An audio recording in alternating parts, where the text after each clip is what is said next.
Amesan emo akwaba onse ho ana energy ne kwosre ho ana abafom ebraso say yesan di nkomo na saade ye beka ho asem ne ma metse sa nwom we a mampani dada tofo mo boye boye ya me yo na matie nwom no ba na metie ne tra but me ho no mo a no bi send link bi ma me bie na me say how say na me frɛ Kofi Ampadu se mente etwa me say da na sa akoma tie sime so na me frɛ way because I just couldn't believe it say enipa am na ye interview few weeks ya ntes wo yade ye beti ya ne say link aba na grofo nim sem ni ye interview nto mo send ma me ye mo hye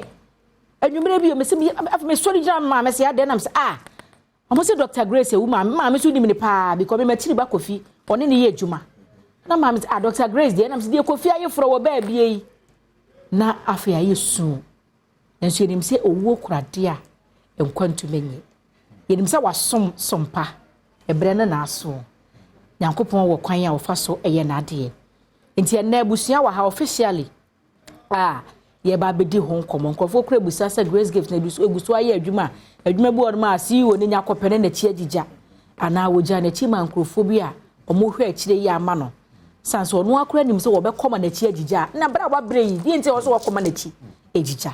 ode ne nkwa to ho ama adwuma no etima menko na ne mpanimfo mienu aba munim no meta na omudi nkomo pa na ye ne wo mo entwetwe enkomo tiawa mpanimfo mema mo yako Enyina yako nso me yako enyina ahwefo ne atiefo enyina nso yako esanse Dr. Grace Buadu no onya busuanko adea eno onya adwumayefo nko adea wiase nyina di ne so mfaso muhamunim obafidie so adure ochebi firibonto krofo a yetifie a omomfo mo nansi aso piti hɔ a omo ho atɔ omo no kamia yeso omo kura do so sene ye mo aye ba ho enti sanya saa ankasanti amamere mu no Dr. Grace Buadu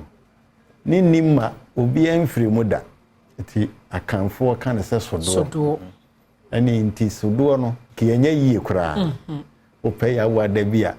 matena busu fi kakra matwininya na makoto atwere na betina mbabi nenso obi besie ya na nkwankwa no poto se oye public figure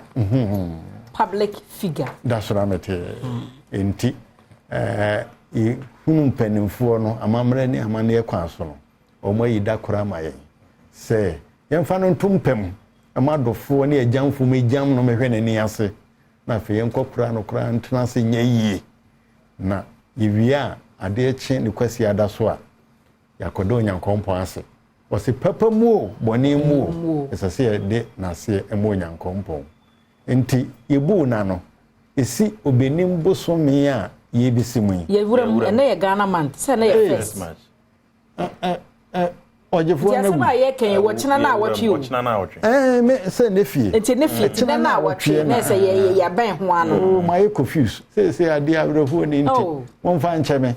enti busumi a ye wura mu ne de to so nkono china na awotwe wo dwoso abankuro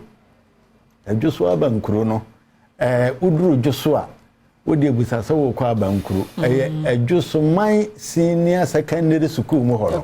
no free ho ko nyina ya abankuro wodi uduru school mu ho a efiri ho ko nyina ya abankuro abom je se bi a kiro se firi he ko na ya abankuro nti akwa anwagora tesi wo ho a ekwa abankuro ho memene da 9 March moko March wi a ne nansa so ana ye dokota yi wo adwuso abankuro eho no firi na dokota nso odihye o nti so hwemfo nyine ya so ho abankuro ahima akonya no woni fie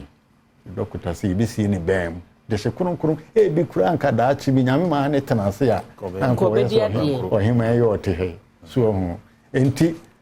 de nyame pe no ye na yesremo ayie no sade ye kan ebe ye no krope memene da no yetenase donku kusie ni bawie betenase donku kusie nwumre no nsia na enya ade akwasi ade be ye yie biem ye kwa so de no pon a eno ano no abusuanfo ene betenase abusuan fie kakra bi enti se ye be ye yie park so mpire no ne de da bi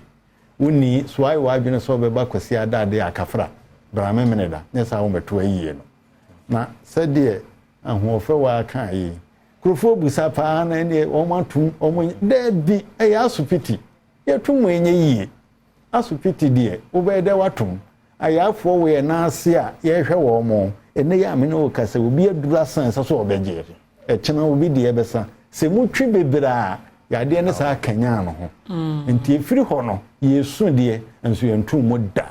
da bia yɛdi dwuma so ya ɔmo asɛsɛ na ɔmo ayade nso ba bɛgye ayade sa da bia dɔkta wasiesie na chi yie paa wanhwɛ yie a wobɛkasa ase no onim so obewu watutu ne bibia kama a kyerɛ sɛ dwuma no sɛ kura na yɛn adwumayɛfoɔ ne aka ntam awe aboa gusuo sɛ yɛbɛyɛ dwuma wɔ n'akyi amana kɔsoro kura asene no na yɛde ahyɛ no animonyam ɛsan sɛ baba ɔyɛ small guy di o mfie aduasa nnum uhunu brane saa uhunu brane saa na ɔmo nyinaa tete atenten bra mo October yi a yɛbɛsimi kura na ɔbɛnya 35 so ɔhono mami nya de aka no makwa na be so de amemo anka atwade bi so ate enti no yebedi kan da wono mo ahwefo a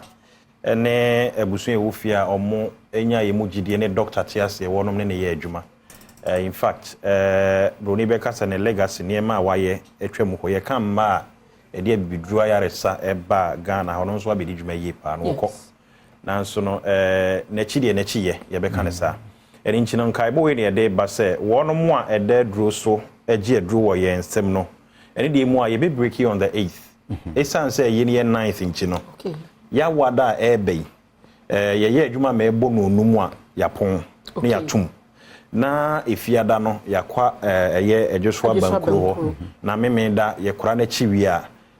dwada ye ma adwuma ne banada which is the 12th na ye be 20 yesterday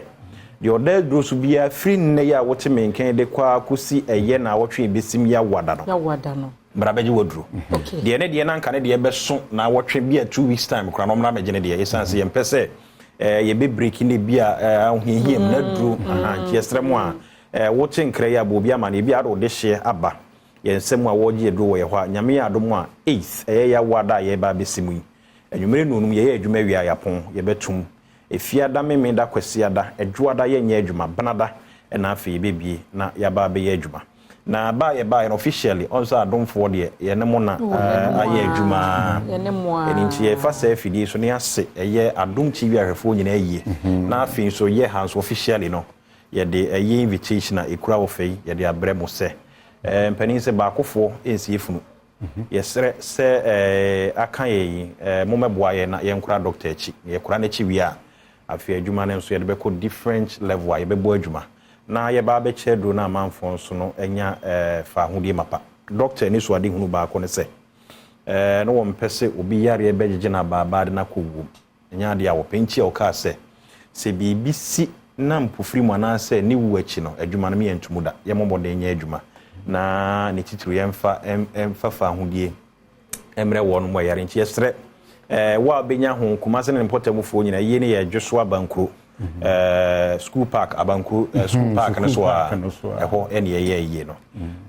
kanenchin asan kato Herbal fo a ye ne won di dwuma nyina ye fa afidie so binom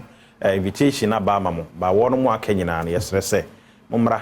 na mama boaye na mo mesuye bi esanse ade kese pa na ato ahwe abo kese na abo